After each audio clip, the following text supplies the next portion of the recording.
Good afternoon.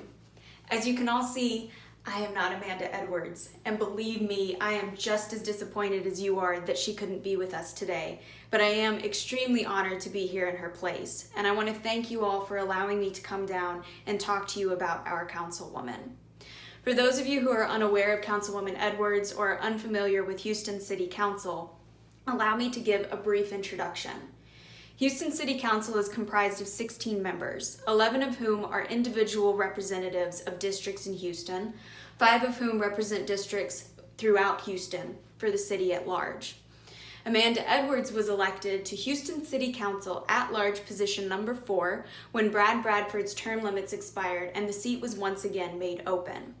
She also brought an impressive number of achievements to the table and really raised the bar for the type of experience and character that ought to be representing the people of Houston.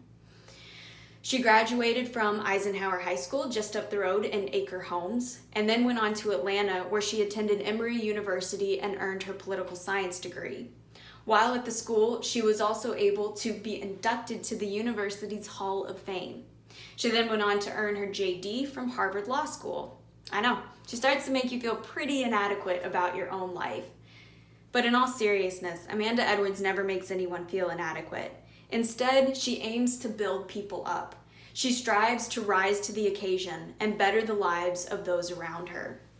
She demonstrated this when she moved to New Orleans to help the victims of Hurricane Katrina. It was in this demonstration of character that we came to see just how invaluable she would become to Houston when she was elected to our city council just 10 years later. In 2015, she ran on an ambitious platform to improve the lives of all of Houstonians. She aimed to fix infrastructure, strengthen our economy, and protect public safety. Pretty lofty goals for a first-time councilwoman. But I am proud to stand here today and say that Councilwoman Edwards delivered on every single one of her promises. However, it was an unfortunate circumstance that led Councilwoman Edwards to make good on these promises. Everyone here was impacted in some way, shape, or form by Hurricane Harvey. We watched our neighborhoods get torn apart and our loved ones and neighbors endure unimaginable strafes. It proved to all of us that we could not continue living in a city with such structural failings. While Houston was hit with an undeniable tragedy in Hurricane Harvey, our city once again realized that its infrastructure shortcomings could lead to economic pitfalls. Councilwoman Edwards rose to the occasion and met with relief workers and residents alike, quite literally getting her hands dirty, cleaning homes, replacing pipes, and calming fears.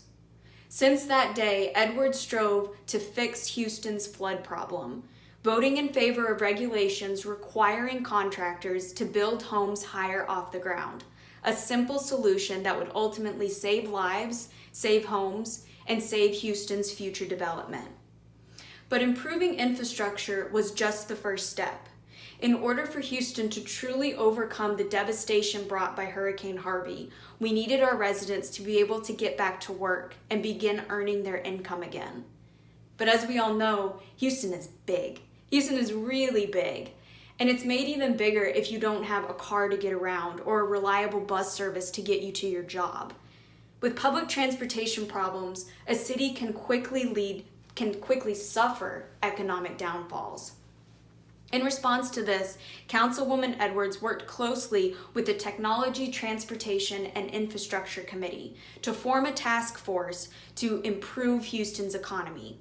The sole purpose of this task force was to actually create more innovative districts that allowed Houstonians to move about their neighborhoods safely and reliably. Through these steps, along with countless others that I just don't have time to outline, Councilwoman Edwards has worked hard on behalf of Houston, and clearly that work has not been in vain. Councilwoman Edwards is a firm believer in term limits, and under Houston law, she has 4 more years available to her. If she were lucky enough to gain your vote, I know that she would continue building our city, our economy, and our prosperity. If this is what she can do with 4 years, imagine what she can do with 1 more term. With relationships already established and groundwork already laid, Amanda Edwards will be able to hit the ground running in January, and our city will reap the rewards. Now, I know that it is my purpose and my goal to gain and earn your vote on behalf of Councilwoman Edwards here today. But even if that's not to be the case, and if that doesn't happen, I know that we will all move forward as Houstonians, aiming to improve this great city that we are all fortunate enough to call home. Thank you so much.